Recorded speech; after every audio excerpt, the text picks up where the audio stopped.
It's a story familiar to far too many homeowners across Nigeria. A brand new house, a source of immense pride and a significant investment, begins to show signs of trouble. It often starts with a small, seemingly insignificant damp patch. Then, the first heavy rains arrive, and that small patch becomes a persistent drip. Soon, you have buckets on the floor, the smell of damp in the air, and the sinking feeling that your dream home has a serious flaw. Many Nigerian houses start leaking just a few years after being built, sometimes even within the first year. This isn't just a minor inconvenience, it's a direct threat to the structural integrity of the building, the health of your family, and the value of your investment. The constant presence of moisture can lead to the growth of harmful mold, degrade concrete, and corrode the steel reinforcement that holds your house together. So, why is this problem so widespread? It comes down to a fundamental misunderstanding, or often a deliberate neglect, of one of the most critical aspects of construction: waterproofing. Water is a relentless force of nature. It will find any small weakness in a building's envelope and exploit it.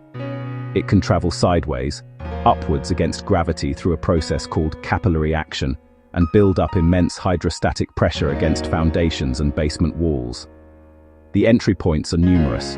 It can penetrate through improperly sealed roofs, seep through cracks in parapet walls, leak from poorly waterproofed bathrooms and balconies, and even rise from the ground into the foundations.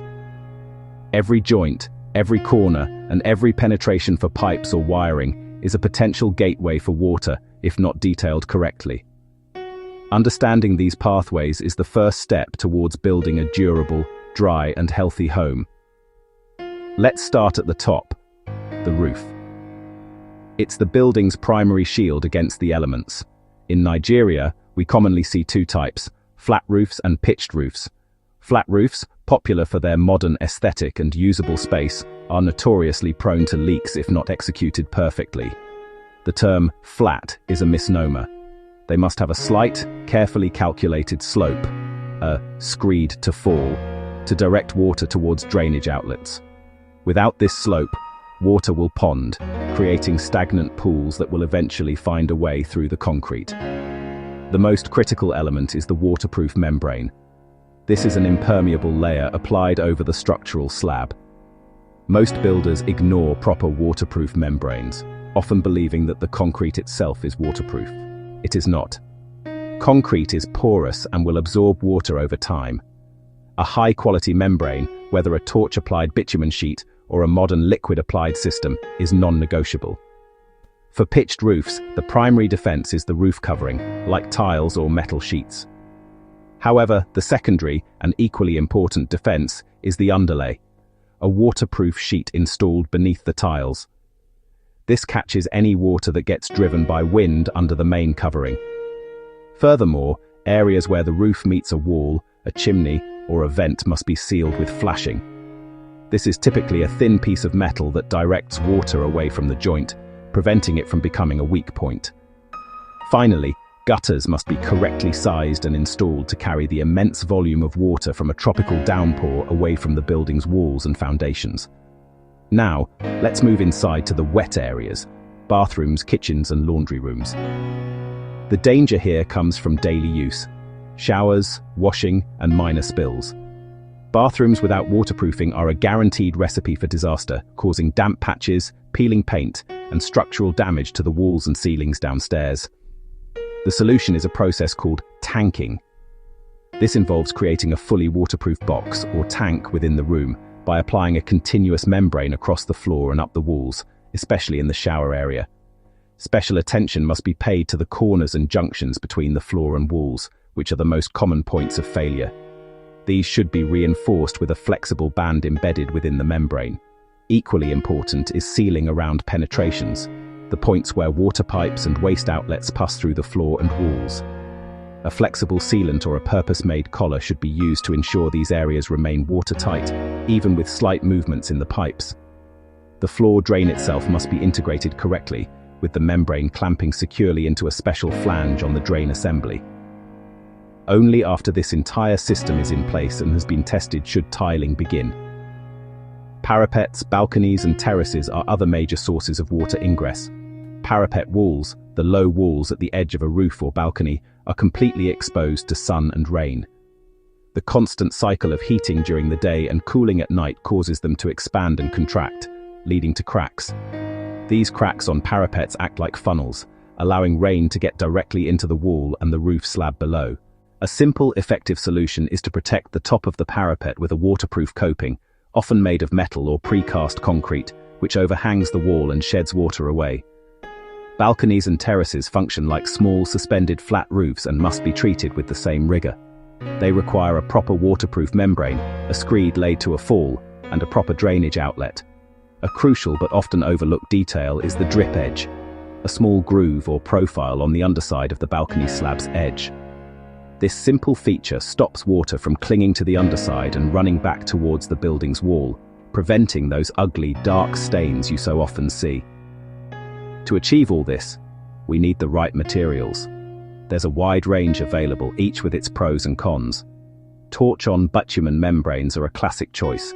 These are thick, durable sheets of modified asphalt that are heated with a torch to bond them to the surface and to each other, creating a continuous, robust layer. They are highly effective but require skilled labor to apply safely and correctly. A more modern alternative is liquid-applied membranes. These are coatings, like acrylics, polyurethanes, or cementitious slurries, that are applied with a roller or brush. They cure to form a seamless, flexible, and fully bonded membrane that is excellent for complex shapes and detailing. Then there are crystalline admixtures. These are powders added to the concrete mix itself. They react with water and cement to grow insoluble crystals within the concrete's pores, making the concrete integrally waterproof. This is an excellent solution for foundations and water tanks. Finally, we have sealants and mastics, which are flexible, gun-applied materials used for sealing movement joints, gaps, and cracks. Choosing the right material depends on the application, the budget, and the specific environmental challenges. However, the best material in the world will fail if not applied correctly. Good site practice is paramount. The process always begins with surface preparation.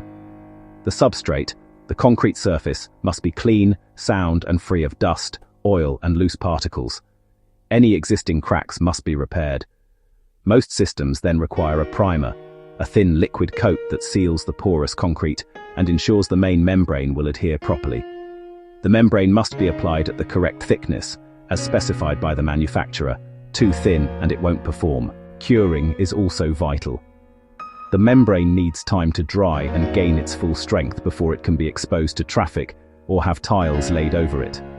The ultimate proof of a successful application is testing. For flat roofs and bathrooms, a flood test should be conducted. This involves blocking the drains and flooding the area with water for 24 to 48 hours. If the ceiling below remains perfectly dry, the job is a success. Skipping any of these steps is a false economy that will inevitably lead to failure. In Nigeria, our climate presents unique challenges. The sheer intensity of the rainy season puts enormous stress on any waterproofing system. Materials must be able to handle massive volumes of water. But the sun is an equally powerful adversary. The intense ultraviolet or UV radiation and high heat can degrade many materials over time, making them brittle and prone to cracking. When selecting materials, it's crucial to choose products specifically designed to withstand these conditions. For exposed roofs, a UV-stable topcoat or a membrane with a reflective finish is essential. This not only protects the waterproofing layer but can also reduce heat absorption, making the building cooler and lowering energy costs. Waterproofing is not a fit-and-forget solution. Like any part of a building, it requires periodic maintenance. At least once a year, ideally before the rainy season, you should inspect your roof. Clear away leaves and debris from drains and gutters to prevent blockages. Look for any signs of blistering, cracking, or peeling in the membrane. Check the sealants around windows and in joints. Catching a small problem early and applying a localized repair is infinitely easier and cheaper than dealing with a major failure. But remember, quick fixes are temporary. For significant damage, always call a professional. Ultimately, the most important lesson is this: use quality waterproof materials during construction and ensure they are applied by skilled, reputable professionals. Prevention is always, without exception, cheaper than the cure. The small additional cost of proper waterproofing at the construction stage is a fraction of the expense and heartache of repairing water damage later on. It is the best investment you can make in the long-term health and value of your home. Protect your investment. Build it right, build it dry, and enjoy the peace of mind that comes with a home truly built to last.